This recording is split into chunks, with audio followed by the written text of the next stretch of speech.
The desert don't care about your name or where you come from. It'll burn you just the same, whether you're wearing a badge or running from one. Elias Carter knew this truth better than most men who'd crossed the Arizona Territory in the summer of 1873. He sat atop his black stallion, Blaze, watching the sun paint the horizon in shades of copper and blood. The horse's coat gleamed like polished obsidian in the dying light. Save for the white star between his eyes that gave him his name, they'd been riding together for 3 years now. Ever since Elias found him half dead in a box canyon, left behind by rustlers who'd stolen him from a ranch near Tucson. "Easy there, boy," Elias murmured, feeling the tension in Blaze's muscles through the worn leather saddle. The horse's ears swiveled, catching sounds only he could hear. Out here, that kind of attention could mean the difference between seeing another sunrise or becoming food for the buzzards. Elias was 32, though the desert had carved extra years into his face. Deep lines framed eyes the color of sagebrush, and his jaw bore a week's worth of stubble that had gone gray before its time. The war had done that to him, turned him old while he was still young, taken everything except his ability to survive. He'd lost his brother James at Antietam, lost his father to grief 6 months later, lost the family ranch to carpetbaggers who came with papers and promises, lost his faith in just about everything that walked on 2 legs. But Blaze was different. The horse didn't lie, didn't steal, didn't make promises he couldn't keep. When Elias spoke, those black ears would turn back to listen. When danger came, they'd face it together. When water ran low, they'd share what little remained. "I reckon we'll make Bitter Creek by nightfall," Elias said, more to himself than to the horse. But Blaze nickered softly, as if he understood. Maybe he did. After 3 years of conversation, the line between man and animal had blurred into something neither of them needed to define. The land stretched endlessly before them, red rock mesas rising like ancient tombstones, sparse clusters of creosote and sagebrush clinging to life in the sandy soil. This was Apache country, or had been before the army pushed most of them onto reservations. Now it belonged to whoever was tough enough or foolish enough to claim it. Elias had no interest in claiming anything. He was a drifter by choice, picking up work where he could find it, breaking horses for ranchers, riding guard for freight wagons, sometimes tracking down cattle that had wandered too far from home. It was honest work for honest pay, and it kept him moving. Moving meant not thinking too much about what he'd lost. He reached down and patted Blaze's neck, feeling the solid warmth beneath his palm. The horse had filled out since those early days, his ribs no longer showing through his coat. Good grain when they could afford it, desert grass when they couldn't, clean water whenever they found it. Simple needs, simply met. "You remember that ranch hand tried to buy you off me last month?" Elias asked. "Offered me $200 cash money, said a horse like you belonged in a proper stable, not wandering the territories with a saddle tramp." Blaze snorted and shook his head, sending his black mane flying. "That's what I told him too." Elias chuckled, the sound rusty from disuse. "Though I used different words. The truth was, he'd rather cut off his own arm than sell Blaze. The horse was all he had left that meant anything. They'd pulled each other out of more scrapes than he could count, like that flash flood in Devil's Canyon, when Blaze had found higher ground in the dark while water rose around them. Or the time 3 men had tried to rob him outside of Prescott, and Blaze had scattered their horses with a fury that surprised everyone, including Elias. The sun sank lower, painting their shadows long across the desert floor. They'd need to find shelter soon. Even in summer, the desert nights could turn cold enough to make a man grateful for whatever warmth he could find. There was a place he knew, a cluster of rocks near a seep spring where they'd camped before. If the spring hadn't dried up, they'd have water for the night and half of tomorrow. "What do you say, boy, push on to the spring?" Blaze's ears perked forward, and he picked up his pace without being asked. The horse had a memory for water like nothing Elias had ever seen. Could probably find that spring blindfolded on a moonless night. As they rode, Elias found himself thinking about the life he'd left behind. Not the ranch, That dream had died with everything else. But the idea of settling somewhere, of having walls around him and a roof overhead. Sometimes, in towns, he'd see families sitting down to supper through yellow-lit windows, and something in his chest would tighten. But then he'd look at Blaze, and the feeling would pass. This was their life now, the endless sky, the open trail, the simple understanding between man and horse. It wasn't much, but it was honest. And after all the lies and broken promises, honest was all Elias wanted anymore. The spring appeared right where he remembered it, a dark patch of green against the red rocks. The water seeped up from somewhere deep, forming a small pool that stayed cool even in the heat of summer. Blaze smelled it long before they arrived, his pace quickening with anticipation. "Easy now," Elias said, dismounting with the careful movements of a man who'd spent too many hours in the saddle. "Let me check it first." He knelt by the pool, cupping the water in his hands and tasting it. Clean and cold, with that mineral tang that meant it came from deep underground. He nodded to Blaze, who moved forward and drank deeply, his throat working in long swallows. While the horse drank, Elias unsaddled him, checking for sore spots or cuts. It was a ritual they performed every evening, Elias running his hands over every inch of the horse, Blaze standing patient and still. The trust between them was absolute.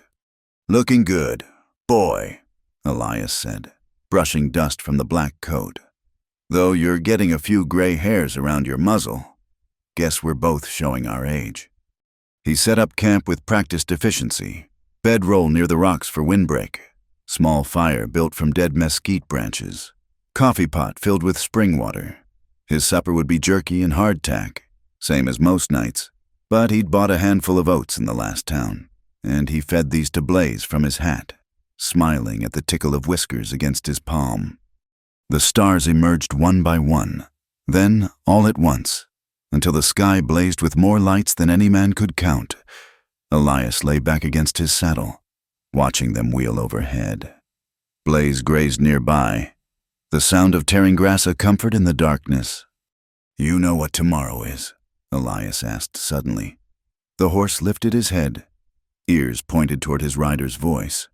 3 years to the day since I found you. Or maybe you found me. Hard to say who saved who." He remembered that day clearly. He'd been drunk for a week, trying to forget the auction where they'd sold his family's ranch, stumbled into that box canyon looking for shade and found Blaze instead. Ribs showing, hooves torn up, barely able to stand. Something in those dark eyes had cut through Elias's whiskey haze, not pleading, exactly, but a kind of patient endurance that he recognized. It had taken most of his remaining money to buy grain and medicine, taken weeks of careful tending before Blaze could walk without limping. But from the first moment Elias had placed his hand on that black neck, something had shifted, like finding a piece of himself he hadn't known was missing. "Happy anniversary, I suppose," Elias said, raising his coffee cup in a mock toast. Blaze whickered softly and went back to grazing.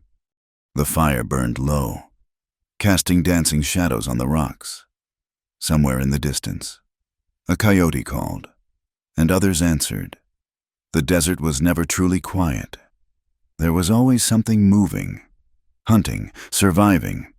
But with Blaze nearby, the sounds didn't trouble Elias. They were just part of the landscape, like the wind and the stars. He thought about tomorrow, and the day after.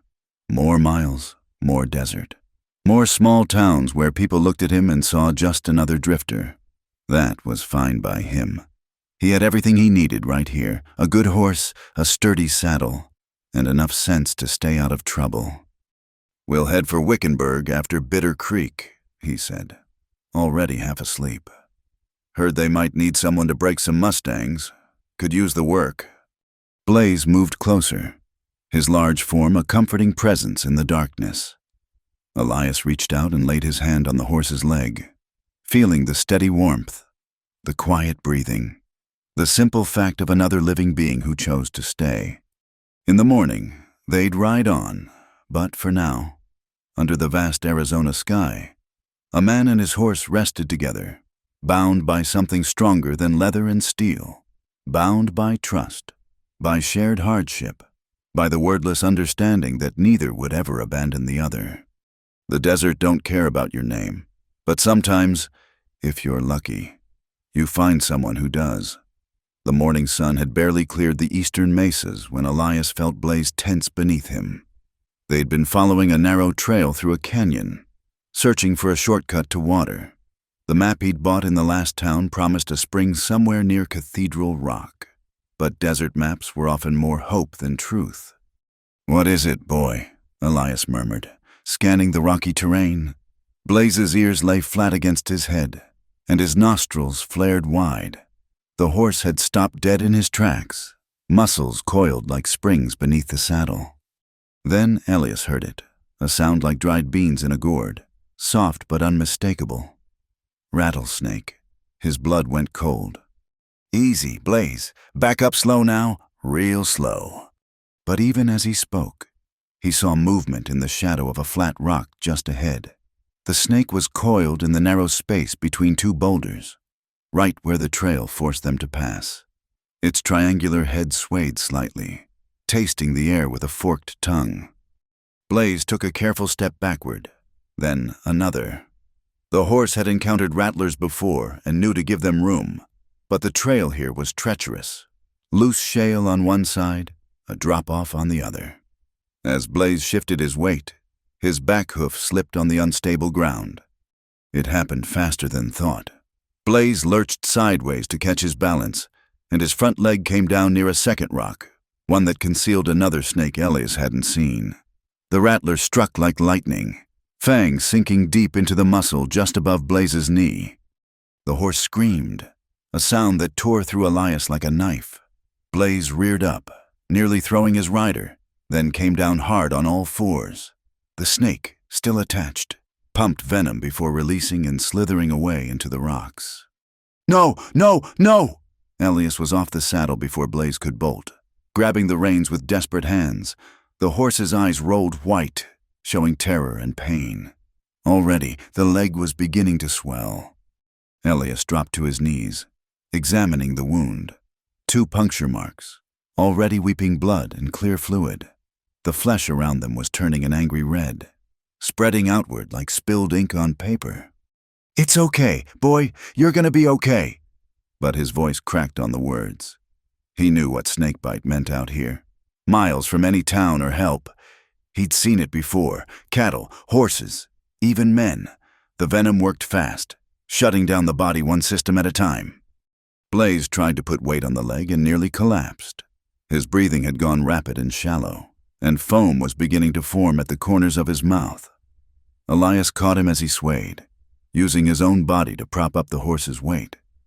"Come on, we need to get you to shade."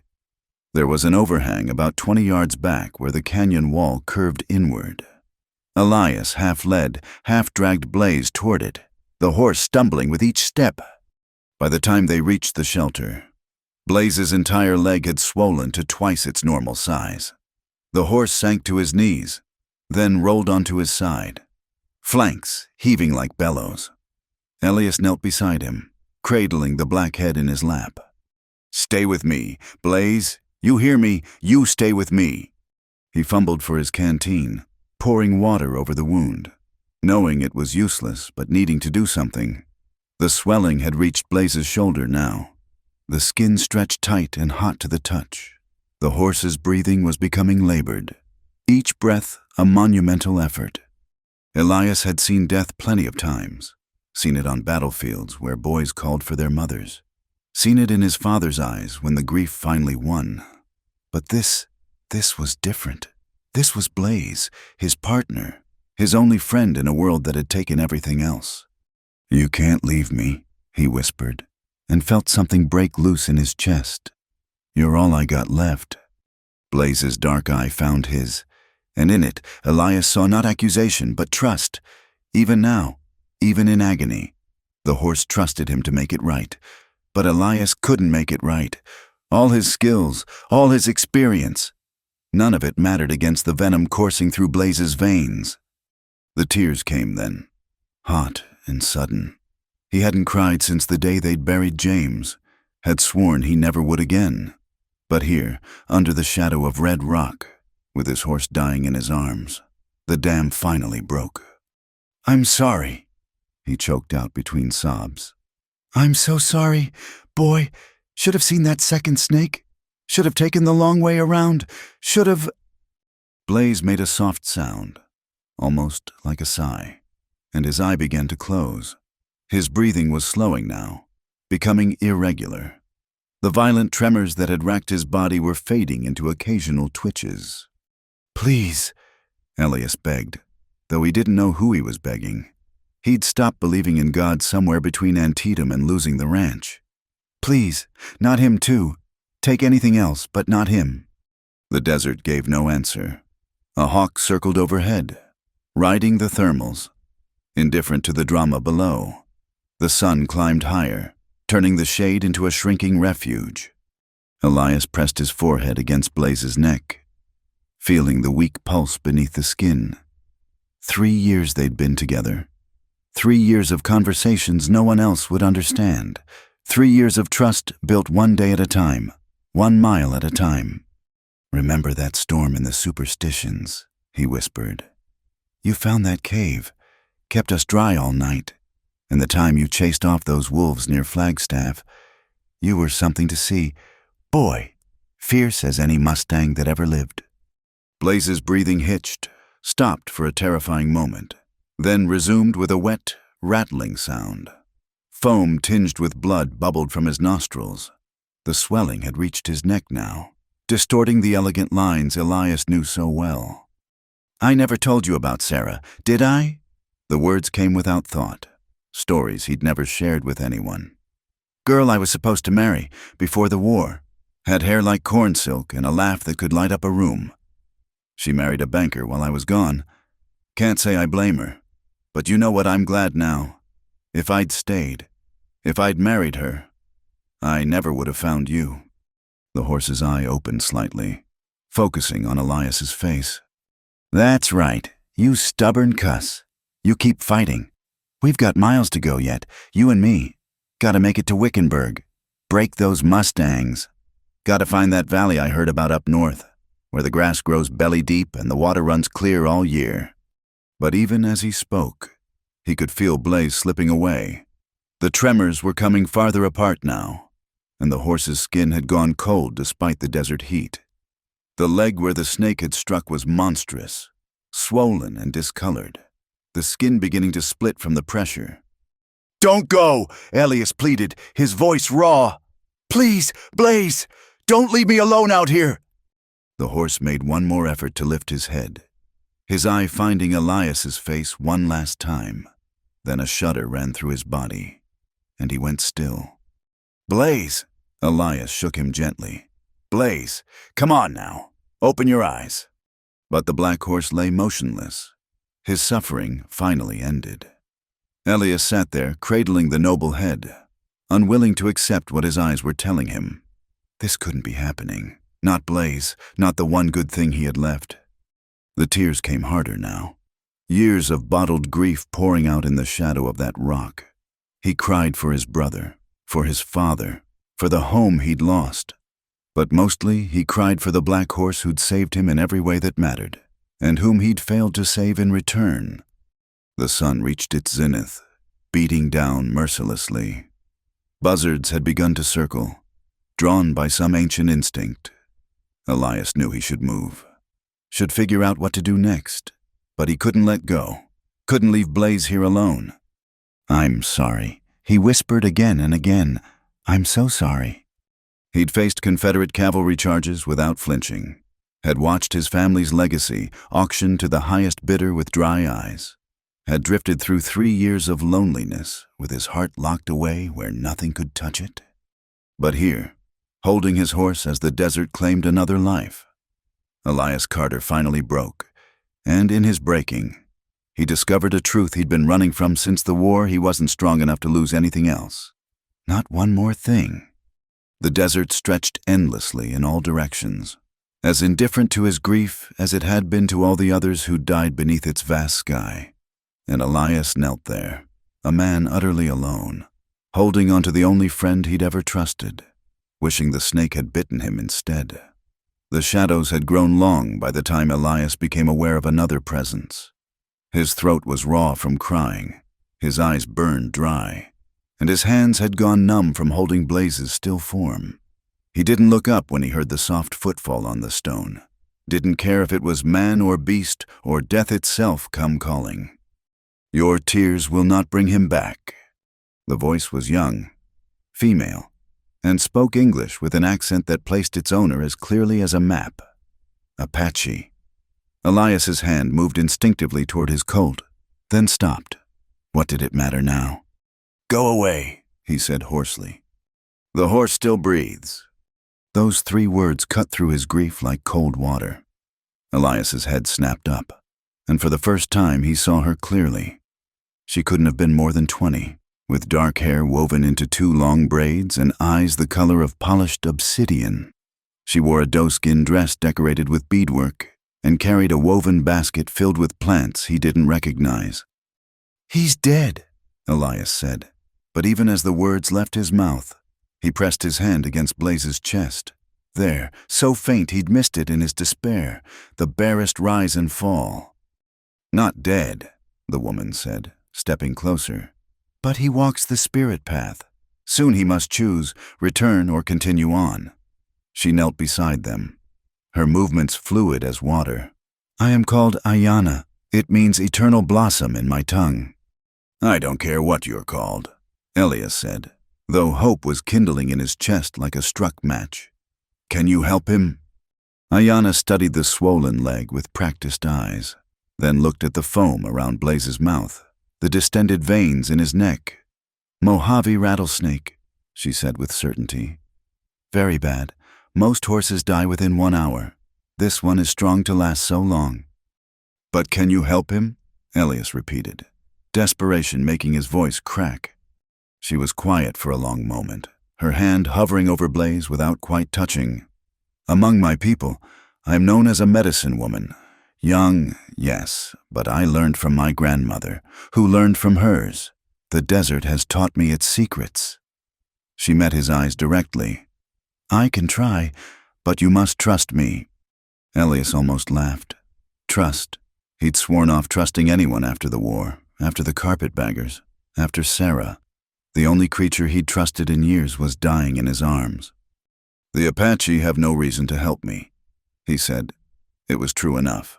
The army had been pushing her people onto reservations, breaking treaties as fast as they could write them.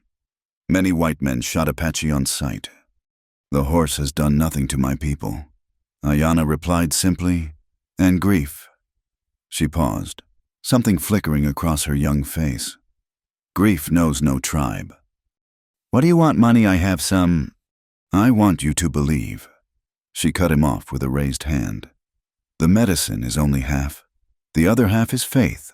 If you cannot give me that, I should not waste the sacred plants." Elias looked down at Blaze. The horse's breathing was so shallow now he had to strain to see it. What choice did he have? Let pride and prejudice rob him of even this slim chance. "I believe," he whispered, and found that he meant it. "Please, he's all I have." Ayana nodded once, then began pulling items from her basket. A bundle of dried sage, what looked like creosote leaves, the pale root of a yucca plant, a small pottery vessel containing something that gleamed like honey. "Build a fire," she instructed. "Small, but hot. Use the dead mesquite. It burns clean." Elias hesitated. "I can't leave him." "He will not journey on while I am here. Go, we need the fire." Something in her voice, a quiet authority that seemed beyond her years, made him obey. He gathered wood with shaking hands, struck flint to steel until the kindling caught. All the while, he could hear Ayana singing softly in Apache, a low melody that seemed to rise from the earth itself. When he returned, she had laid out her medicines in a precise pattern. "Sit," she said. "Hold his head as before. Speak to him. Let him hear your voice and know he is not alone on the spirit path." As Elias cradled Blaze's head, Ayana began her work. She crushed herbs between her palms, releasing scents both bitter and sweet. These she mixed with water from her own water bag, creating a thick paste that she spread over the snakebite wounds. "The venom has traveled far," she murmured, her hands never pausing in their work. "We must draw it back, convince it to release its hold." She took a sharp stone from her basket and made small cuts around the swollen area. Not deep, just enough to let the bad blood weep out. Elias wanted to protest, but something in her movements, sure, practiced, gentle despite their purpose, kept him quiet. "Now the smoke," she said. She placed the sage and creosote on the fire, then used a fan made of hawk feathers to direct the smoke over Blaze. The smell was overwhelming, making Elias's eyes water, but Ayanna breathed it in as if it were the sweetest perfume. "Why are you helping us?" Elias asked as she worked. "Your people have every reason to hate mine." Ayanna's hands paused for just a moment. "When I was 12 summers, soldiers came to our camp. My father tried to speak peace, but they did not listen. My mother, my 2 brothers—" She resumed her work, her voice steady. "Hate is a poison worse than any snake's. It kills the one who carries it, slow and sure." She began to chant again, this time in a rhythm that seemed to match the labored beating of Blaze's heart. Her hands moved in patterns above the horse's body, as if she were weaving invisible threads. "What are you doing?" Elias asked. "Calling his spirit back. It has wandered far, confused by the poison. I must show it the way home." She reached into her basket again, pulling out a small bundle wrapped in rabbit fur. "This is the most sacred medicine, from the flowers that bloom only after lightning strikes the earth. Very rare, very powerful." She unwrapped it carefully, revealing a dried flower Elias had never seen before. It looked almost like silver in the fading light. Ayanna ground it into powder, mixed it with the honey-like substance, and gently forced it between Blaze's lips. "Now we wait," she said, "and you must speak. Tell him why he should return. Give his spirit reasons to fight." Elias felt foolish, but looking at Blaze's still form, the words came anyway. "You remember that first day? Boy, you were in such bad shape. I thought sure you'd die, but you didn't. You fought then, and you need to fight now. We've got trails to ride yet, you and me, mountains we haven't seen, rivers we haven't crossed." Ayanna nodded approvingly. She had drawn a circle in the dust around all 3 of them, marking it with symbols Elias didn't understand. The smoke from the fire seemed to stay within this circle, creating a hazy dome that separated them from the rest of the world. "Tell him more," she urged. "The spirit needs strong rope to pull itself back." So Elias talked. He told Blaze about every good memory he could think of. The time they'd outrun a sandstorm, the morning they'd watched wild horses dance in a hidden valley, the nights they'd slept under stars so bright they seemed close enough to touch. As he spoke, Ayanna continued her work. She sang, she prayed, she applied more medicine. The sun sank toward the western mountains, painting the rocks in shades of purple and gold, and still Blaze lay motionless, balanced on the knife's edge between life and death. "It's not working," Elias said, despair creeping back into his voice. "Patience," Ayanna replied. "The greatest battles are not won quickly. Your horse is strong, but the venom is strong too. They fight now in the place between worlds." She pulled out one more item, a small rattle made from a gourd. As she shook it, the sound seemed to echo off the canyon walls, multiplying until it filled the air around them. "This calls to his spirit," she explained. "In the darkness where he wanders, this sound is like a torch. It shows him the way back to his body." The ritual continued as darkness fell. Ayanna never seemed to tire, never lost the rhythm of her chants. She moved like one in a trance, yet her eyes remained sharp and focused on Blaze. "Look," she said suddenly. "Do you see?" At first, Elias saw nothing different. Then, there, the smallest movement. Blaze's ear had twitched, just slightly, as if hearing some distant sound. "That's it, boy," Elias whispered, hope blooming in his chest. You hear us, don't you? Come on back. Come back to me. Ayanna smiled, the first time he'd seen her do so. The medicine takes hold, but the battle is not won yet. We must be strong for him, as he fights to be strong for us. She began a new chant, this one rising and falling like wind through canyon walls. And as she sang, Elias could have sworn he felt something shift in the air around them, as if the very fabric of the world had become thin, allowing glimpses of something beyond. The silence that fell between them was heavy as stone. Ayanna sat back on her heels, studying Elias with those dark, knowing eyes. The sacred circle she'd drawn seemed to pulse in the firelight, holding them in a world separate from the vast desert beyond. You carry a gun, she said finally. It wasn't a question. Elias's hand moved unconsciously to the Colt at his hip. The walnut grip was worn smooth from years of handling, as familiar as his own heartbeat. Most men do, out here. And if I had not offered medicine, if I had been a threat, her voice held no judgment, only curiosity. Would you have drawn it? The question hung in the air like smoke. Elias looked at her, really looked. Young, alone, approaching a desperate armed man in the middle of nowhere. She'd taken a risk that most would call foolish. I don't know, he admitted. Maybe, probably. The honesty tasted bitter. I've been living by the gun for so long. I don't remember another way. Ayanna nodded slowly. The gun is like the snake, she said. Quick to strike, slow to heal what it wounds. My people have learned this through much sorrow. She was right, of course. Elias had seen enough killing to know that violence solved nothing, only delayed the reckoning. But out here, in this lawless land, what else was there? The gun was law.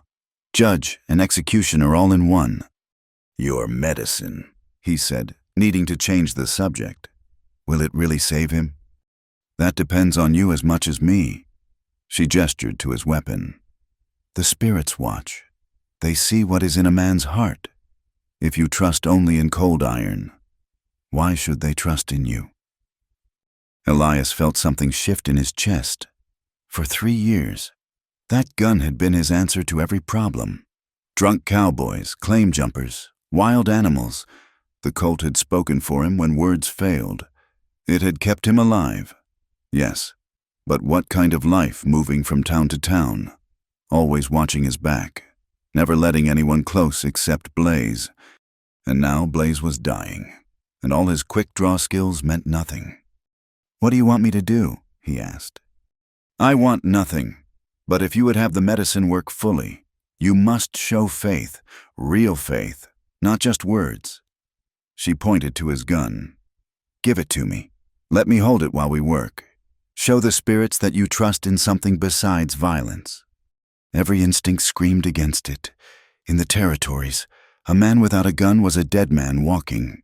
He'd seen what happened to the trusting, the unarmed, the peaceful.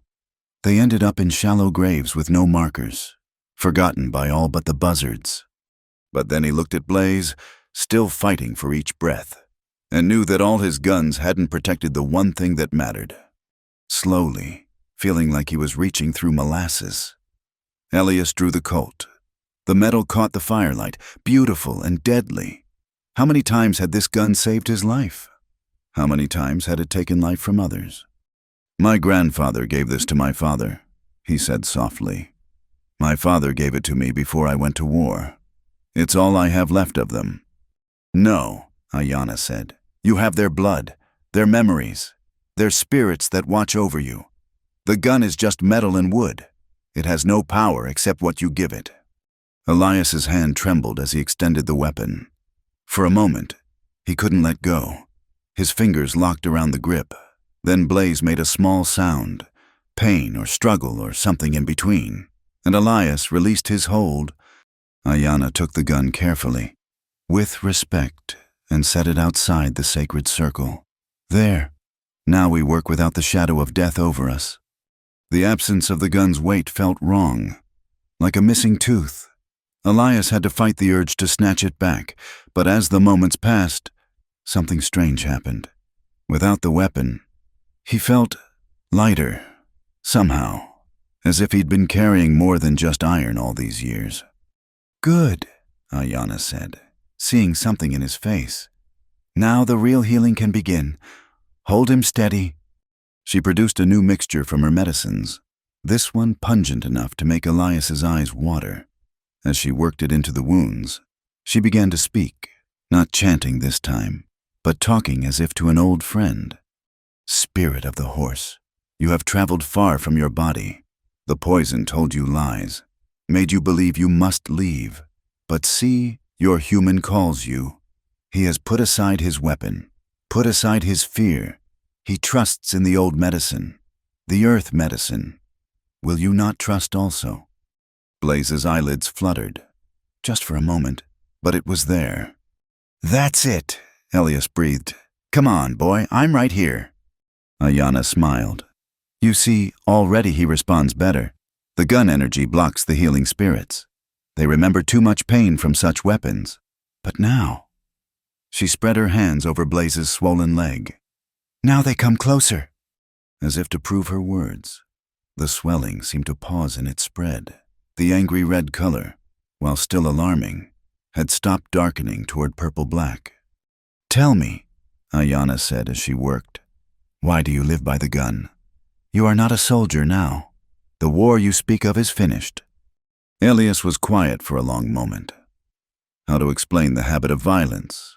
How to describe the way the war had carved out his insides and left him hollow except for the ability to survive?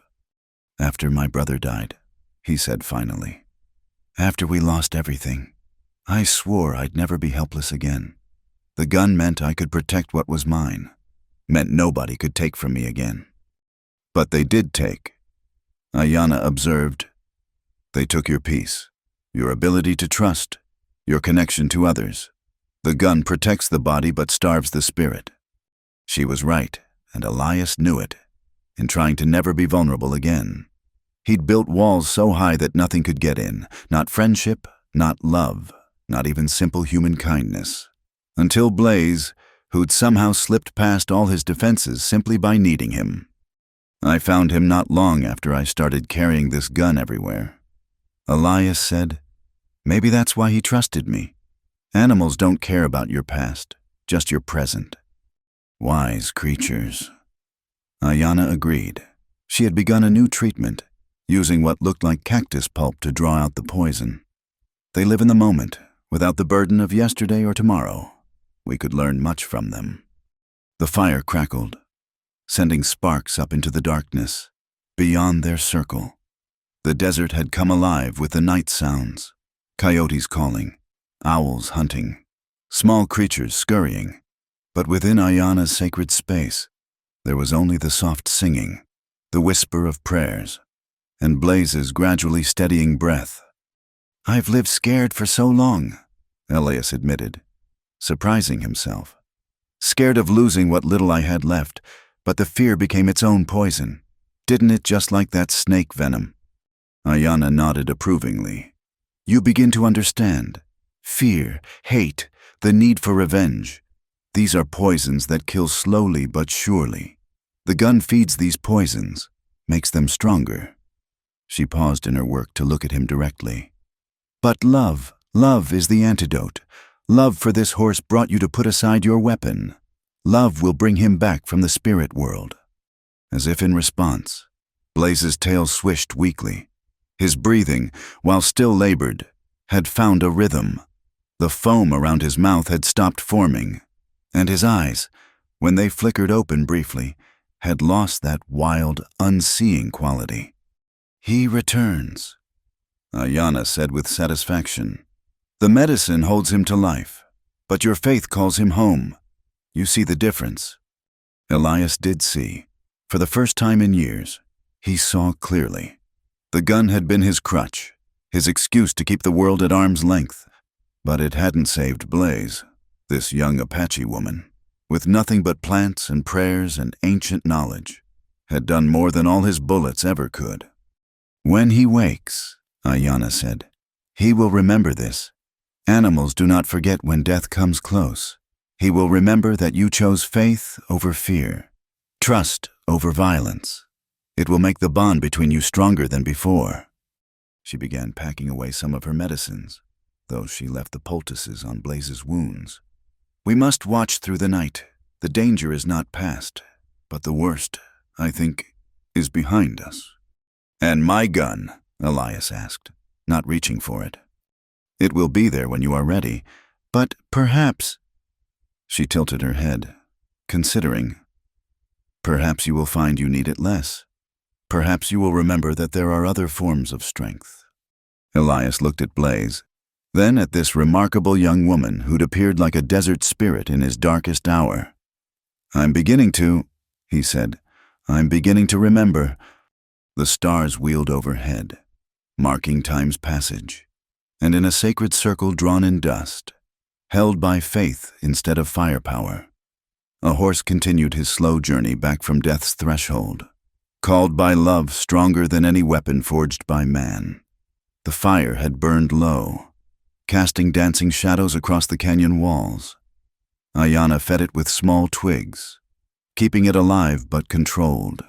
The smoke that rose from her sacred herbs had taken on an almost luminous quality in the darkness, swirling in patterns that seemed too deliberate to be natural. Now comes the most important part, she said, her young voice carrying the weight of ancient wisdom. The body fights the poison, yes, but the spirit must choose to stay, and for that, it needs a reason stronger than death. She reached into her basket once more, pulling out a small leather pouch. From it, she produced a handful of what looked like ordinary seeds, but when she held them up to the firelight, they gleamed like tiny stars. These are from the ghost flower, she explained. It blooms only once every 7 years, and only after the rain that follows lightning. My grandmother gathered these the year before she passed. Very precious, very powerful. Elias watched as she ground the seeds between 2 smooth stones, her movements precise and reverent. The crushed seeds released a scent unlike anything he'd ever encountered, sweet and bitter at once, with an undertone that made him think of rain on hot stone. Mix this with water from your own supply, she instructed. It must be water you have carried, water meant to sustain your life. This creates the connection. Elias unstoppered his canteen with trembling hands. The water was warm and tasted of leather and long miles, but it was his, carried from the last spring, saved for emergencies. He couldn't think of a greater emergency than this. Ayanna took the mixture and added 3 drops of something from a tiny clay vessel. The liquid shimmered and seemed to move of its own accord. This will seem strange to you, she warned.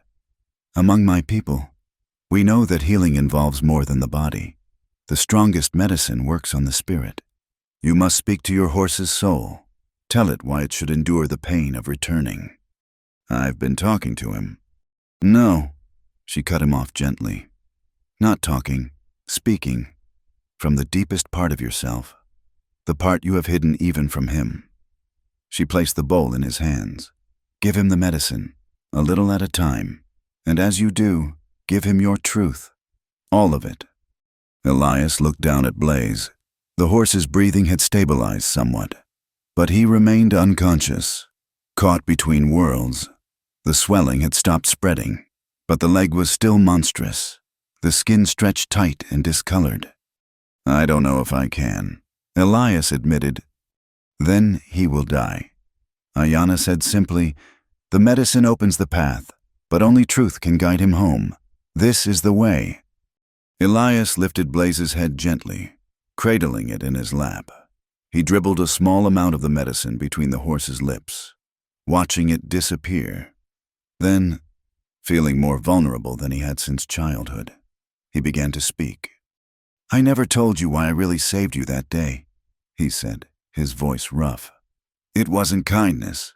Not really. I saved you because I saw myself in that canyon, broken, abandoned, too stubborn to die but not really living either. Another small dose of medicine. Ayanna began a low chant, creating a backdrop of sound that somehow made it easier to continue. After the war, after James died. I wanted to follow him. Stood at the edge of Mogollon Rim one night, ready to step off, but I was too much of a coward. So I just existed, drifted, kept everyone at arm's length because caring meant maybe losing again. The words came faster now, pulled from some deep well he'd capped for years. Then I found you, and you needed me. First time in years anyone had needed me for something good, not for killing, not for tracking, just to live. And watching you fight to survive, watching you trust me even when you had no reason to. You made me remember who I used to be. Blaze's eyelids fluttered. Ayanna nodded encouragingly, adding more herbs to the fire. The smoke thickened, and in it, Elias could almost see shapes, memories given form. I've been so angry, he continued, at the world, at God, at everyone who still had what I'd lost. But you never asked about any of that. You just asked me to be present, to be here, to be real, and somewhere along the way, taking care of you started healing something in me I thought was dead forever. He gave Blaze more medicine, noting that the horse was beginning to swallow on his own. You want to know the truth, the whole truth. I'm terrified. Not of dying. I made my peace with that long ago. I'm terrified of being alone again, of going back to that hollow existence where nothing matters and no one cares if I live or die. Tears ran down his face, but he didn't wipe them away. They fell onto Blaze's neck, and where they touched, the horse's skin seemed to warm. I know I'm just a broken-down cowboy with more past than future. I know you could have had a better partner, someone who'd stable you proper, feed you grain every day, never drag you through desert and danger. But selfishly, I want you to stay.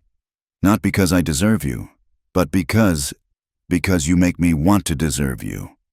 The medicine bowl was nearly empty. Ayanna produced one final ingredient, a single feather that seemed to shimmer with its own light. From the Thunderbird, she said softly, saved for the moment when a spirit stands at the crossroads. Touch it to his heart as you speak your final truth. Elias took the feather with reverent hands. It was lighter than air, but seemed to pulse with energy. He placed it over Blaze's heart, feeling the weak but steady beat beneath. Here's my final truth. Boy, he whispered, I love you. Not like property, not like a tool, but like family, like the brother I lost, like the friend I never thought I'd have again. And if you leave me now, I'll survive. I'm too stubborn not to, but I'll never be whole again. You took a man who was 3/4 dead inside and made him remember what it felt like to care about something. Don't take that away. Please, stay. The feather began to glow, or maybe it was just the firelight, but Elias felt something shift, like a door opening between rooms. Blaze's breathing deepened, became more regular. The terrible tension in his muscles began to ease. Look, Ayanna breathed. He chooses. Blaze's eyes opened slowly, unfocused at first, then finding Elias's face, recognition dawned in those dark depths, followed by something that looked almost like understanding. The horse made a soft sound, barely a whisper of his usual nicker, but it was the sweetest sound Elias had ever heard. That's it, boy, he said, laughing and crying at the same time. That's my good boy. You came back to me. Ayanna sat back with a satisfied smile. The medicine held his body to life, but your words, your truth, that is what called his spirit home. He will be weak for days, maybe weeks. The leg will heal slowly, but he will live. She began drawing new symbols in the dust, these ones seeming lighter, more celebratory. The circle is complete. Death came calling but left empty-handed. This is a powerful thing. The spirits will remember. Elias couldn't stop touching Blaze, his neck, his face, his mane. Each touch confirmed what his eyes told him. The horse was back, truly back. Weak and hurt. Yes, but undeniably alive.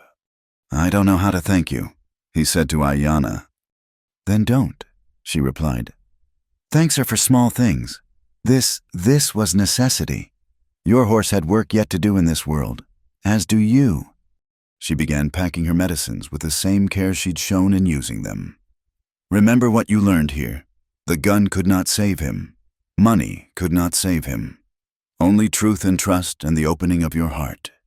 These are the real medicines. As dawn began to lighten the eastern sky, painting the rocks in shades of rose and gold, Blaze tried to lift his head. Elias supported him, helped him drink a little water. The horse's eyes were clear now, aware, full of that quiet intelligence Elias knew so well. "We're going to be okay," Elias told him. "Both of us. We're going to be okay." And for the first time in longer than he could remember, he believed it was true. The first rays of dawn painted the canyon walls in shades of amber and rose. Ayanna sat cross-legged beside the dying fire, her dark eyes reflecting depths that seemed impossibly old for her young face. The sacred circle she'd drawn still held its shape in the dust, though the night wind had softened its edges. "There is something more required," she said quietly. "The medicine holds back death, but healing. True healing needs a different kind of courage." Elias looked up from where he cradled Blaze's head. The horse was breathing easier now, though his eyes remained closed in exhausted sleep. "Tell me what to do." "Not what to do, what to say." Ayanna's gaze was steady, penetrating. "The horse knows your love, but does he know why he must endure the pain of healing? Why he should fight through the fire that comes with recovery?" "I don't understand. The venom is leaving his body, but it fights as it goes. There will be fever, convulsions, pain that makes death seem merciful." She paused, choosing her words carefully. "In my tradition, we believe every soul needs a reason to endure such trials. Love is not always enough. Purpose is stronger." Elias felt his throat tighten. What purpose could I give him? We're drifters. We don't matter to anyone. "That is your fear speaking, not your truth." Ayanna rose gracefully, moving to tend the fire. "I watched you through the night, saw how you held him, heard the stories you told. This horse is not just an animal to you, and you are not just a rider to him. You are—" She searched for the English words. "You are witnesses to each other's lives. Do you understand?" The concept settled into Elias's mind like a key finding its lock. How many sunrises had they watched together? How many miles had they traveled where Blaze was the only living soul who knew where Elias was, what he felt, who he really was beneath the armor of silence? "He's the only one who really knows me," Elias admitted. "The only one I've been honest with since the war." "Then be honest now. Tell him not just that you need him, but why the world needs him. Give his spirit a mission greater than mere survival." Elias was quiet for a long moment, his hand resting on Blaze's neck. When he finally spoke, his voice carried a weight of decision. "You remember that family we helped last spring, the settlers whose wagon broke down near Apache Pass?" He addressed Blaze as if the horse were fully awake and listening. "Their little girl, Mary, she was so scared of everything. Wouldn't talk, wouldn't smile, but you let her pet your nose, and for the first time in days, she laughed." Blaze's ear twitched slightly, as if hearing the memory. "And the old Mexican man in Prescott who couldn't afford a horse to carry his goods to market? We helped him for a week. Remember, his wife blessed you every morning, called you Caballo Santo, holy horse, said you were proof that angels come in all forms." Ayanna nodded approvingly, adding herbs to the fire that released a sweet, clarifying smoke. "That's what you are, boy. You're proof that there's still good in this world. Every person who sees us sees how we are together. They remember that trust is possible, that loyalty exists, that love doesn't always demand words." His voice grew stronger, more certain. "I've been selfish, keeping you to myself, staying away from people. But you always knew better.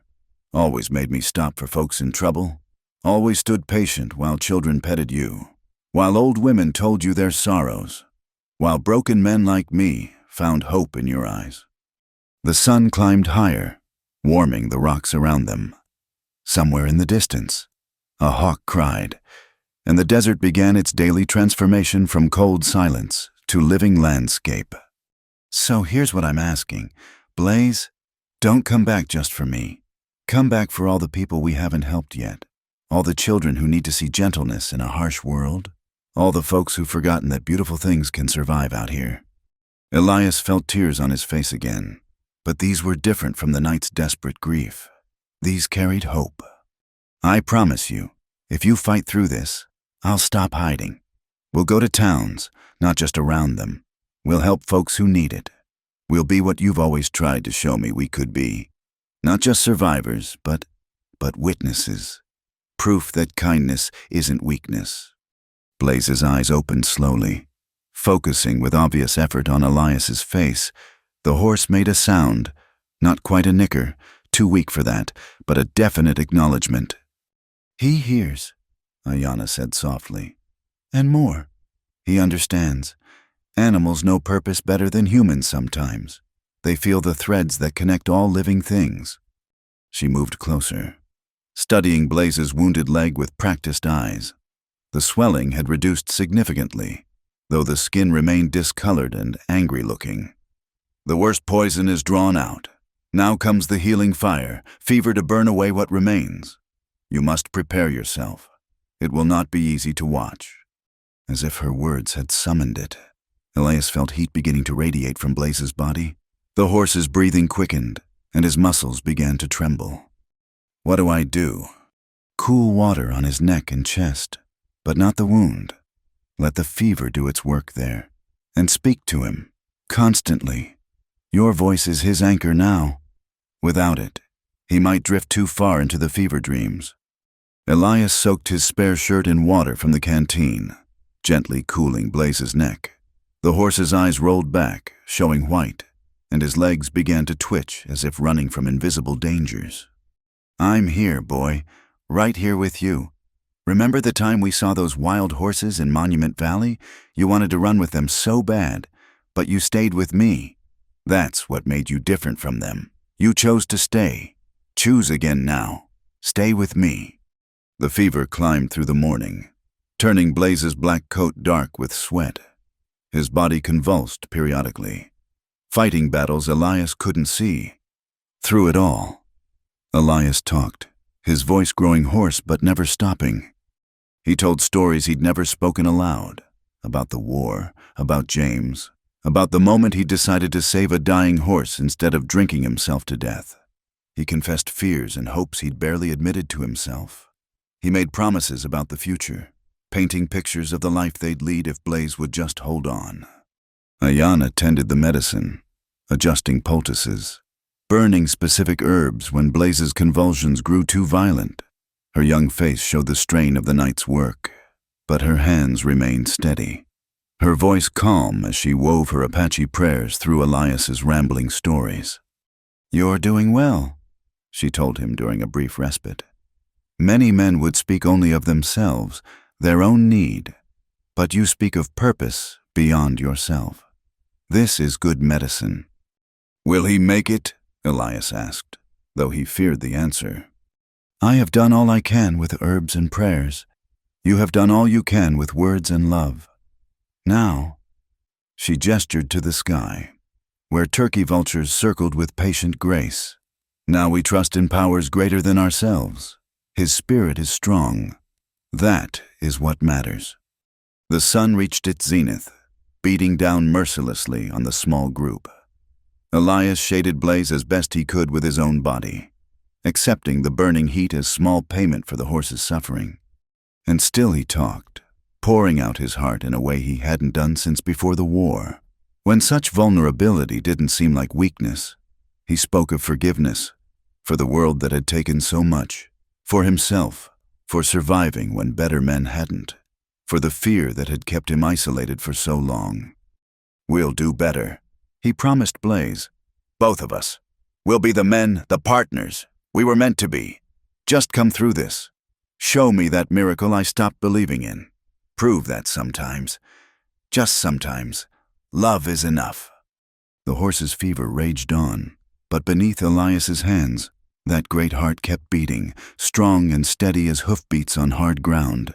And in that rhythm, Elias found faith he thought he'd lost forever, faith in healing, in purpose, in the possibility of a future worth fighting for. The fever broke as the sun touched the western rim of the canyon. One moment Blaze was burning like a coal. The next his skin cooled beneath Elias's hands, the terrible trembling easing into stillness. For a heartbeat. Elias feared the worst, that stillness meant death. Then he felt it breathing, slow and deep and blessedly normal. "There," Ayanna said with quiet satisfaction. "The poison has run its course. See how he rests now. This is healing sleep, not the dark unconsciousness of before." Elias sagged with relief, his own body suddenly aware of the night's toll.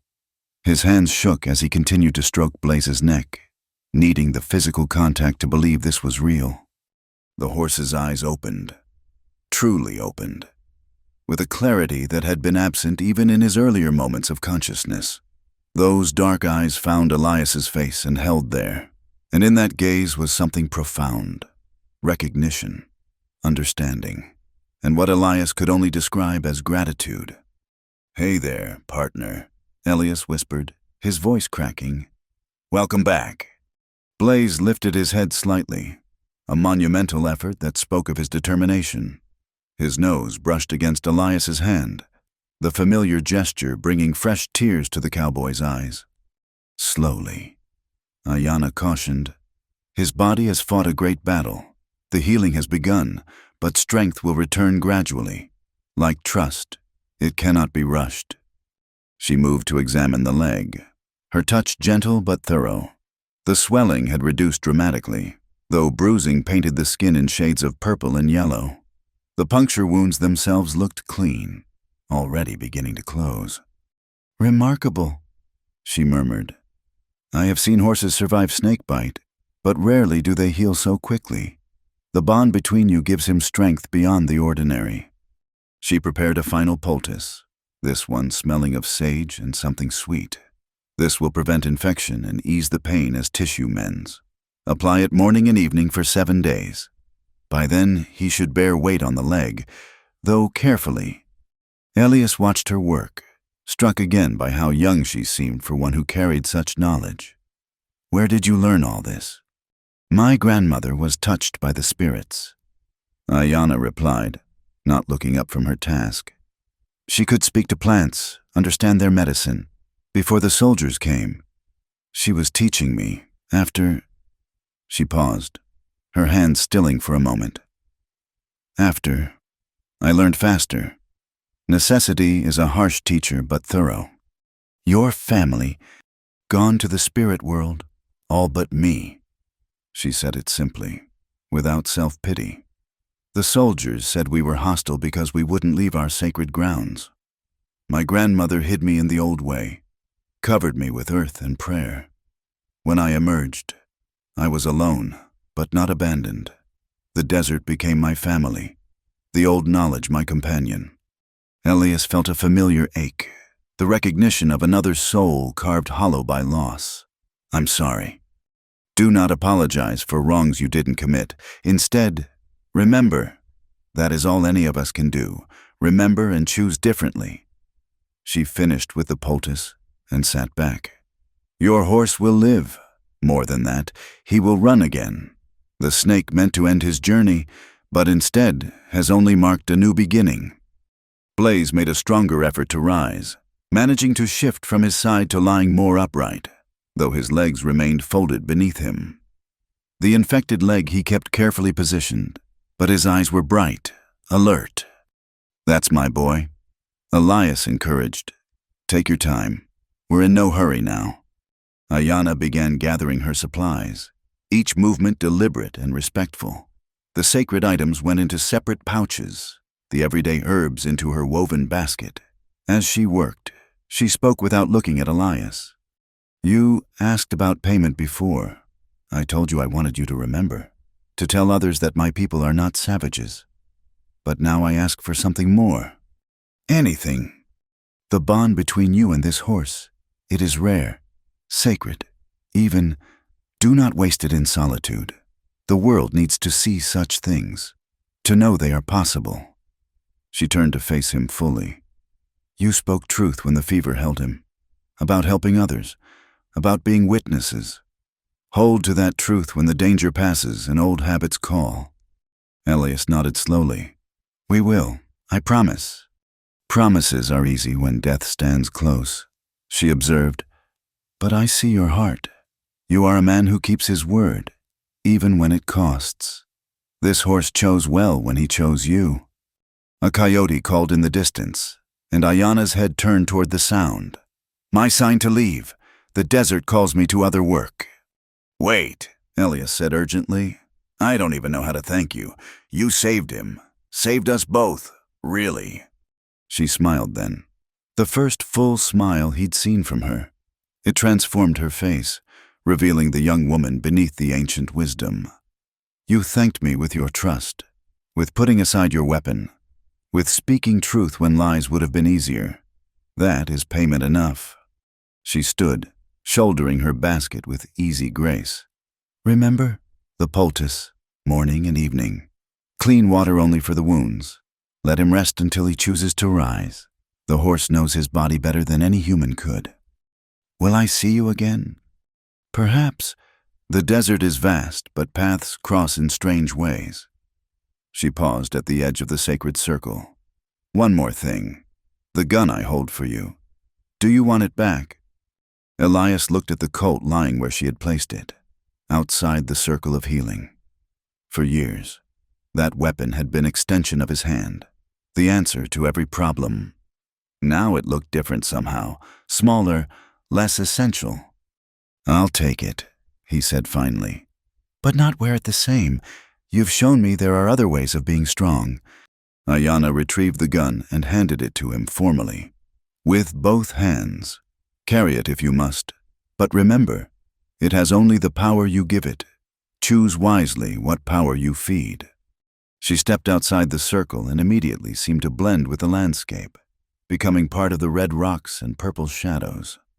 Travel well, Elias Carter. You and your horse have far to go, and many who need what you can offer. Do not disappoint them. How will I find you if we need help? You won't need to. You have learned the greatest medicine, speaking truth from the heart. That will serve you better than any herb or prayer I could offer. She raised her hand in farewell. Until the paths cross again.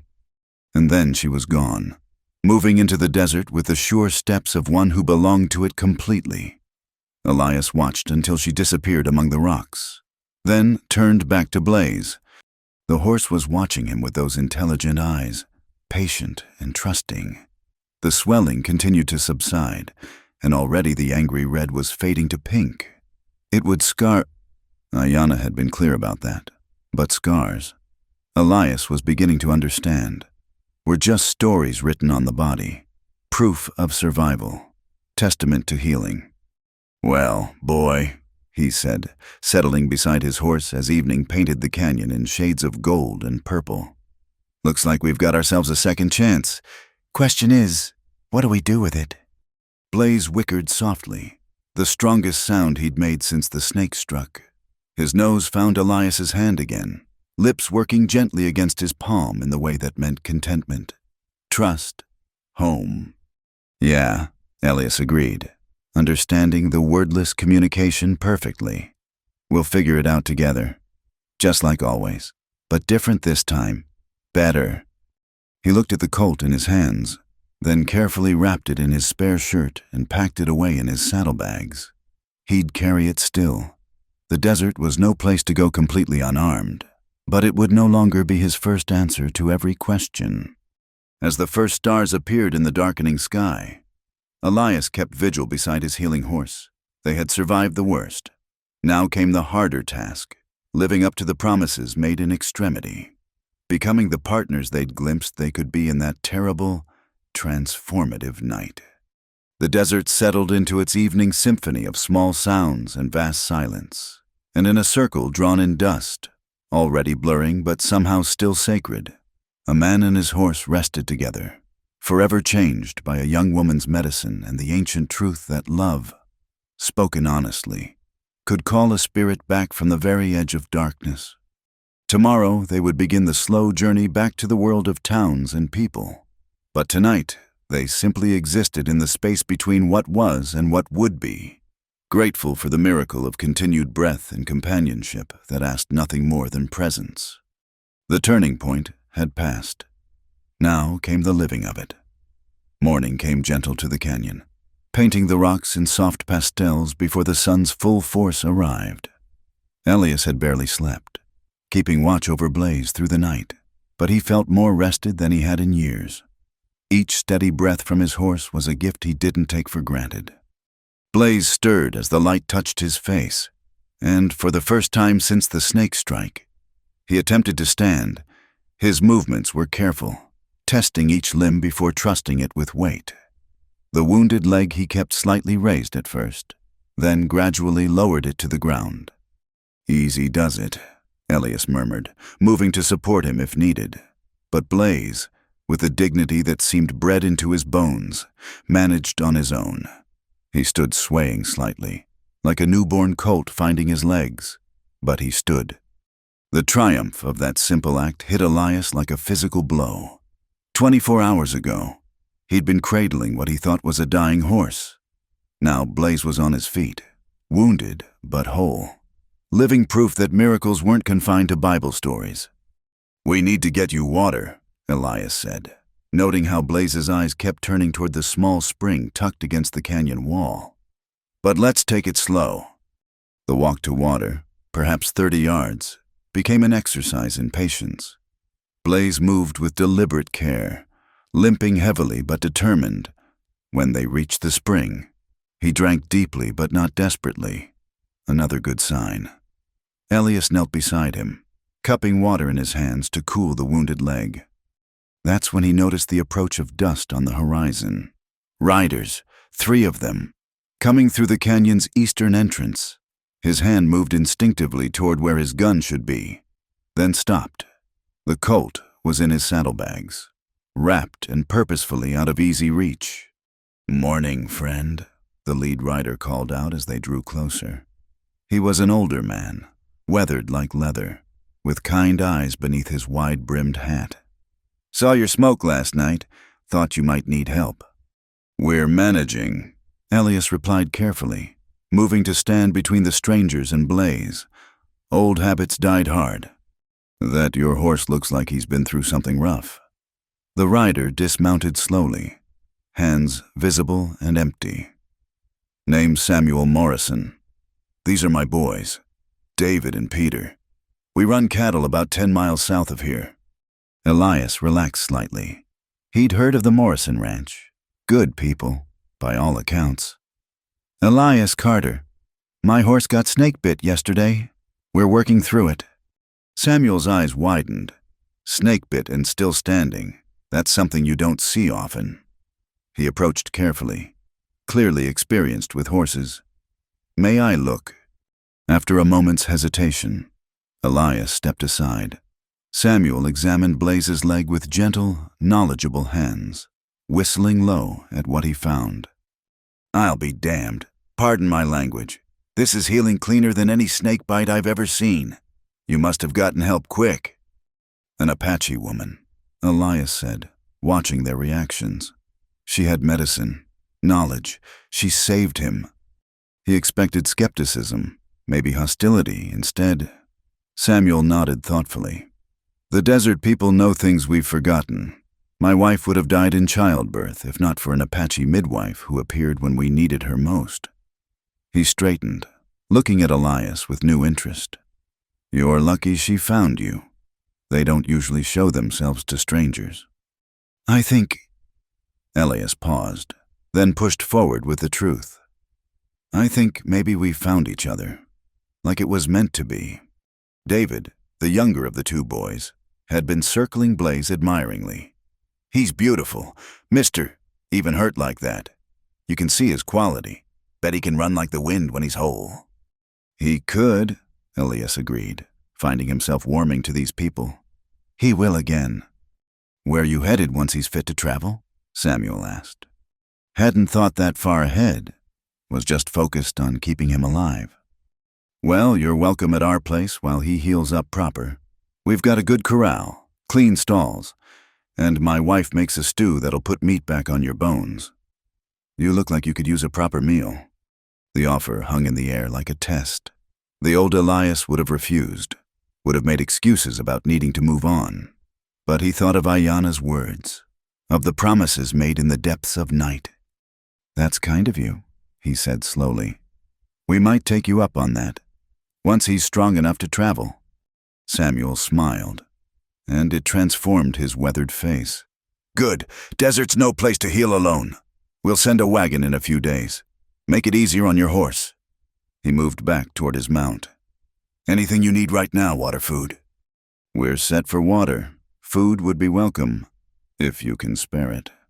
Peter, who hadn't spoken yet, pulled a wrapped bundle from his saddlebags. Ma packed extra, like she always does. Says she's got a sense about when folks need help. He handed it over with a shy smile. There's grain for your horse, too. Not much, but it'll help. Elias accepted the package, his throat tight. Thank you. We appreciate it. No thanks needed, Samuel said, swinging back into his saddle. We look after each other out here. It's the only way. He touched his hat brim. We'll check back in a couple days. You need anything before then, fire 3 shots. We'll hear and come running. As they rode away, David called back. That's a fighter you've got there. Mister don't see many with that much heart. Elias watched them disappear into the morning heat shimmer, then looked at Blaze. You hear that? Boy made an impression even half dead on your feet. He opened the bundle to find fresh bread, dried meat, cheese, and even a small jar of preserves. At the bottom, wrapped separately, was indeed grain-good oats mixed with a little molasses. The simple kindness of it hit him unexpectedly. Look at this, he said, offering Blaze a handful. Real grain, not just desert grass. People taking care of strangers because it's right. The horse lipped the grain delicately from his palm, careful despite his hunger. As the day warmed, Elias set about making their temporary camp more comfortable. He rigged a shelter from his canvas and rope, creating shade for Blaze. He applied Ayanna's poultice to the wounds, noting with satisfaction how the swelling continued to decrease. While he worked, his mind turned over the encounter with the Morrisons. They'd accepted his story about the Apache woman without question, had offered help without asking for anything in return. It was the kind of human decency he'd forgotten existed. We've been hiding from the wrong things, he told Blaze as he brushed dust from the horse's coat. Hiding from good people, from chances to connect, from life itself. All because I was afraid of losing again. Blaze turned his head to regard Elias with those deep, knowing eyes. The trust there was absolute, unmarred by the trauma of the previous day. If the horse could forgive the world that had hurt him, maybe Elias could too. That afternoon, as they rested in the shade, Elias pulled out his gun for the first time since Ayanna had returned it. He didn't strap it on, just held it, feeling its weight and all it represented. Carried this for protection, he mused aloud. But what was I really protecting? A life that wasn't really living, a heart already so damaged I wouldn't let anyone near it. He rewrapped the gun carefully. Maybe protection isn't about keeping things out. Maybe it's about having something worth protecting in the first place. Blaze dozed, standing up, occasionally shifting weight off his injured leg, but otherwise peaceful. The healing was progressing faster than Elias had dared hope. The horse's natural vitality, combined with Ayanna's medicine and the power of whatever had passed between them in those desperate hours, was working its quiet miracle. As evening approached, Elias prepared another dose of the poultice. His hands were steady now, confident in the ritual of healing. He thought of all the times he'd tended wounds, his own, his brother's in the war, various injuries picked up in 3 years of drifting. But this was different. This was healing for its own sake, not just patching up to fight another day. Tomorrow we'll try walking a bit more. He planned out loud. Build your strength slow and steady, and when you're ready, we'll take the Morrisons up on their offer. Start keeping those promises we made. The sun set in a blaze of color that rivaled anything Elias had seen. He built a small fire, not for warmth, but for the comfort of its light. In the dancing flames, he could almost see Ayana's face, young but ancient, carrying wisdom earned through loss. "Thank you," he whispered to the night, to the desert, to whatever forces had brought a dying horse and a bitter cowboy to that Apache healer. "Thank you for the second chance." Blaze nickered softly, and Elias chose to take it as agreement. They'd been given a gift rarer than gold in this hard land, the chance to choose differently, to be more than survivors. The stars emerged one by one, mapping out the vast sky in points of light, and beneath them, a man and his horse rested together, no longer alone in their healing, connected now to the larger web of humanity they'd held at bay for too long. The Morrison Ranch sprawled across a valley where cottonwoods marked the path of a year-round creek.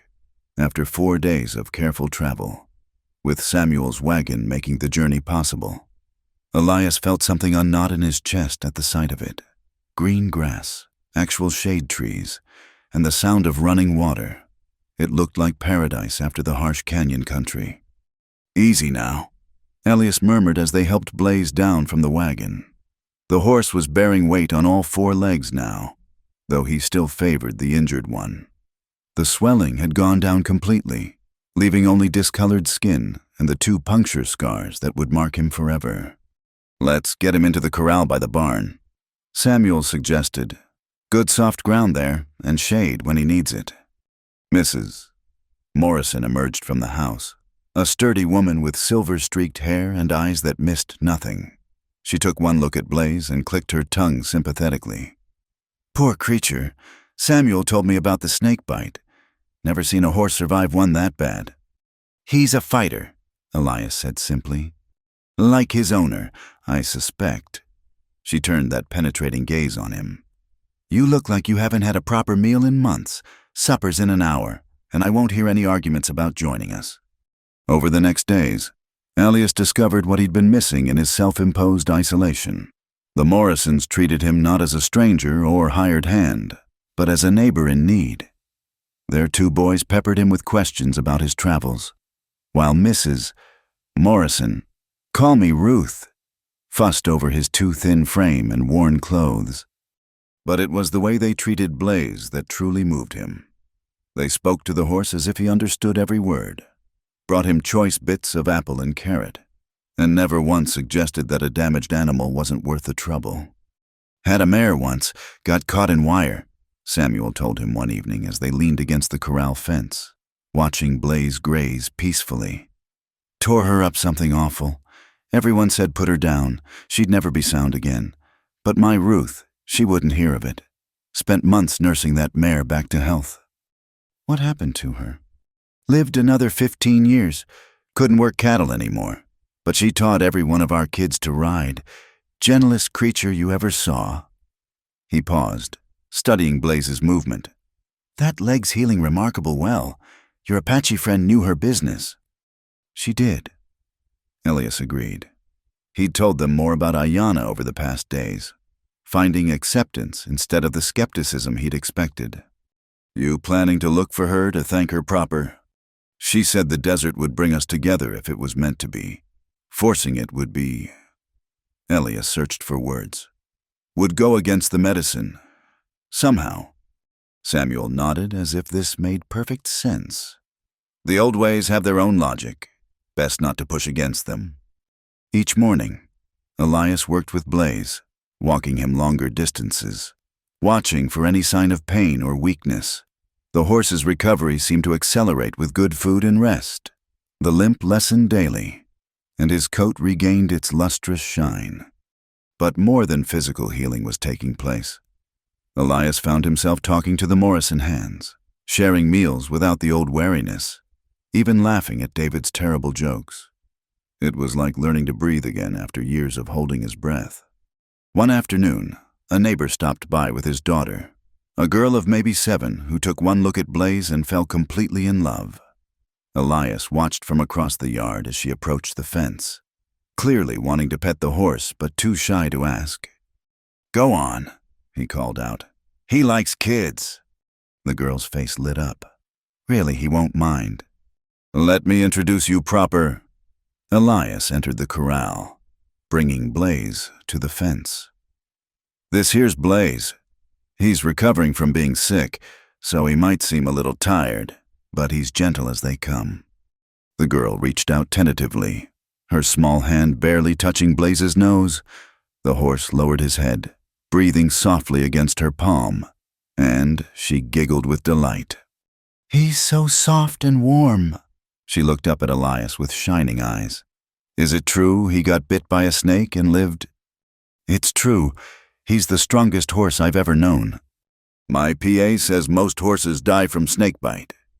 "Most do, but Blaze had help. A medicine woman found us, knew just what to do." The girl's eyes went even wider. "A real medicine woman like in the stories." "Just like that. She saved him with plants and prayers and old knowledge." As the girl continued petting Blaze, her father joined them. "Sarah's been horse crazy since she could walk," he said with fond exasperation. "This one's a beauty, even with the rough time he's had." "He'll have scars," Elias said, indicating the marks on Blaze's leg. "Scars just mean you survived something worth surviving," the man replied. "Besides, they'll make him easier to spot in a herd." After they left, with Sarah throwing her arms around Blaze's neck in farewell, Elias stood quiet for a long moment. This was what Ayanna had meant. This was what they'd been missing in their isolated wandering. The chance to bring joy to others, to be part of the larger tapestry of life. That evening, Ruth served a feast that had Elias wondering if he'd forgotten how to eat proper food. As the family gathered around the table, Samuel said grace, adding at the end, "And we thank you for bringing Elias and Blaze to us, that we might help in their healing and be blessed by their presence." The simple words hit Elias unexpectedly. When did he last feel like his presence was a blessing to anyone? "You know," Ruth said as she served the pie, "we could use an extra hand around here, especially someone good with horses. The position comes with that little cabin out back, if you were interested in staying on a while." Elias felt the old panic rise, the urge to run before he could get attached, before something could go wrong. But then he thought of Blaze, growing stronger every day, of the promises made in the shadow of death, of Ayanna's challenge to be witnesses to something better. That's mighty generous," he managed. "I'd need to think on it." "Of course," Samuel said easily. "Offer stands whenever you're ready. No pressure either way." That night, Elias sat in the barn with Blaze, the horse contentedly munching hay while Elias wrestled with himself. "They're offering us a home," he said quietly. "A real place, not just a spot to sleep between towns, regular folks to talk to, work that matters." He ran his hand along Blaze's neck. "It scares me more than any gunfight ever did." Blaze turned to look at him, hay still hanging from his mouth, and somehow the simple normalcy of it decided things. "All right," Elias said. "We'll try it. Not forever. Maybe, but for now. See if we can be the kind of partners who help instead of just survive." The next morning, he found Samuel checking the water troughs. "About that offer," Elias began. Samuel smiled before he could finish. "Ruth's already airing out the cabin. Welcome home, Elias." Home. The word felt foreign on his tongue. But as Elias watched Blaze moving freely in the corral, the morning sun highlighting the scars that marked his survival, it also felt like possibility. He thought of Ayanna, somewhere in the vast desert, carrying her grandmother's wisdom and her own hard-won peace. She'd given them more than medicine. She'd given them the chance to choose connection over isolation, purpose over mere existence. "Thank you," he whispered to the desert wind.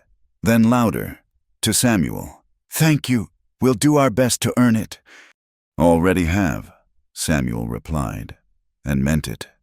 As the day's work began, Elias felt the shift complete. They were no longer just passing through. They were part of something, contributing to it, letting it contribute to them.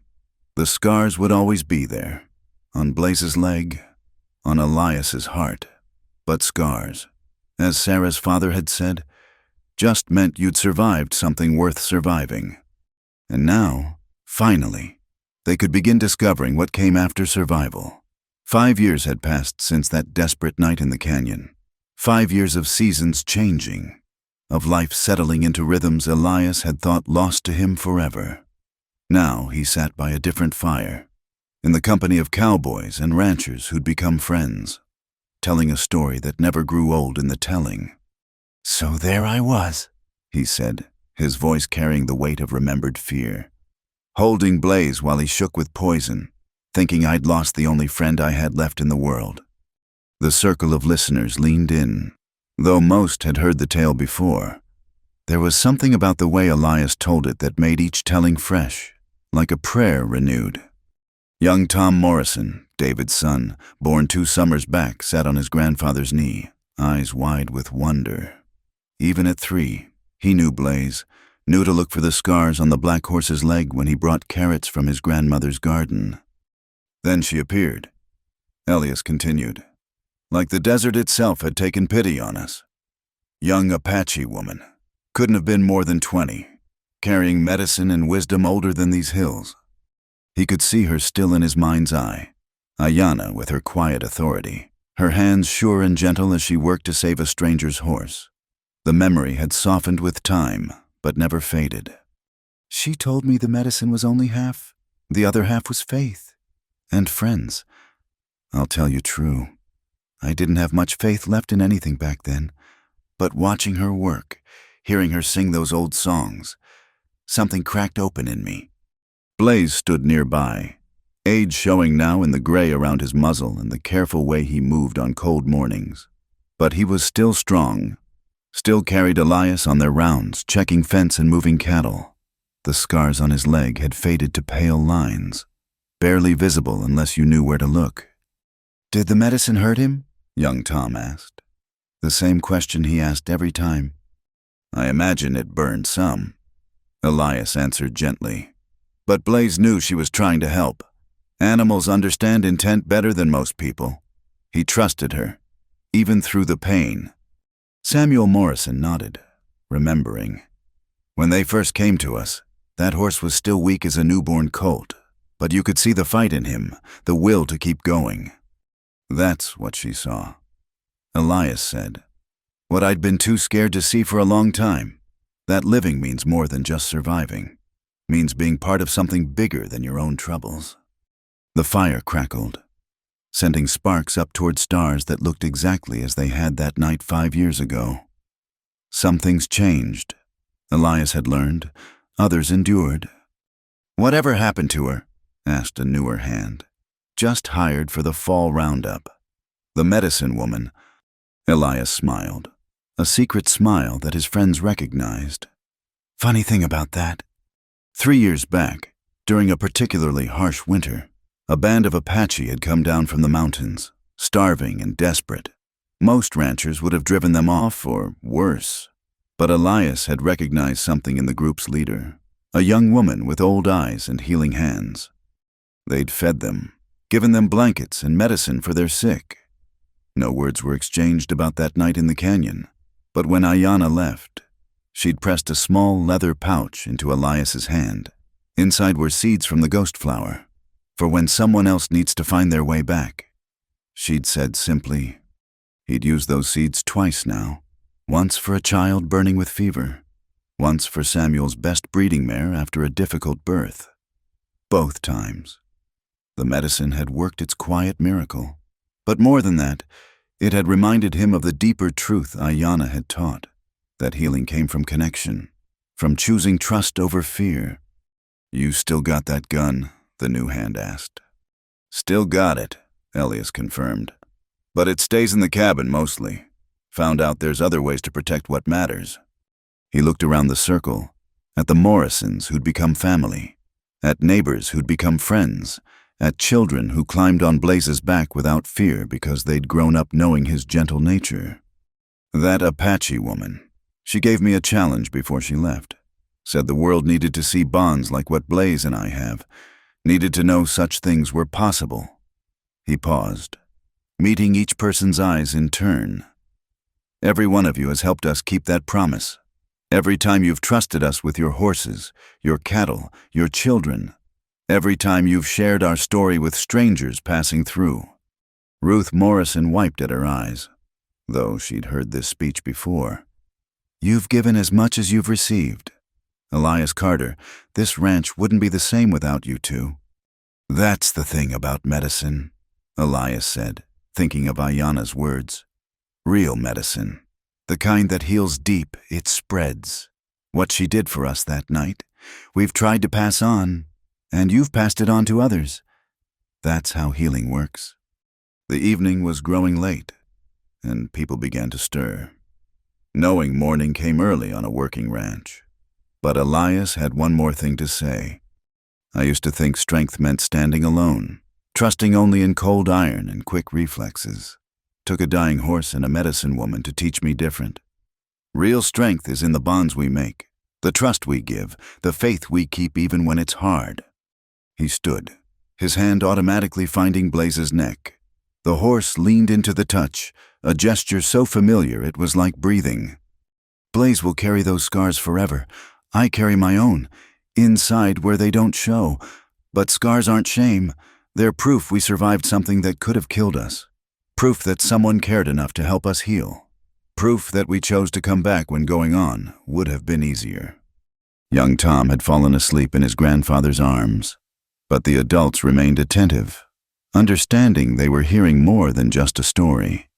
That's all any of us can do, Elias concluded. When life bites deep and the poison spreads, we can choose, give up or fight, trust or withdraw, hide our wounds or let others help tend them. That night in the canyon, I learned which choice leads to life. The gathering broke up slowly, people pausing to pat Blaze, to shake Elias's hand, to murmur thanks for the tale. When they were alone, except for the dying fire and the vast stars, Elias stood quiet beside his horse. We did it, boy, he said softly. Kept our promise, became what she saw we could be. Blaze nickered softly, and Elias heard in it the same contentment he felt. They'd traveled far from that desperate night, not in miles, but in spirit, from isolation to community, from survival to purpose, from fear to faith. Somewhere in the desert, Elias knew, Ayanna continued her work, healing bodies and spirits, bridging worlds that others said could never meet. He'd probably never see her again, but that was all right. She lived on in every act of trust, every choice of connection over isolation, every time someone looked at Blaze's scars and saw not damage but survival. Come on, partner, he said, leading Blaze toward the barn. Early day tomorrow. Sarah's bringing her daughter to meet you, another generation to teach that gentleness is its own strength. As they walked, Elias thought he heard something on the wind. Might have been coyotes, might have been the night playing tricks, but it sounded like singing, like Apache words carried on desert air, like a blessing given and received and passed along in an endless circle of healing. The desert don't care about your name or where you come from, but sometimes, if you're very lucky, it sends you exactly what you need, even if it's not what you thought you wanted. And sometimes what you need is an Apache medicine woman willing to save a stranger's horse, willing to crack open a heart that had forgotten how to hope. Sometimes what you need is a second chance, and the wisdom to take it. Thank you all for listening to this story of hope, healing, and the unbreakable bond between a cowboy and his horse in the Old West. I'd love to hear where you're listening from. Please share in the comments below so we can connect and discuss what this tale meant to you. If you enjoyed this story, please subscribe to Wild West Stories 1850 and hit the like button. And don't forget to press the hype button to help more people discover this story of resilience and redemption. Until next time, partners, keep riding and keep believing in the power of second chances.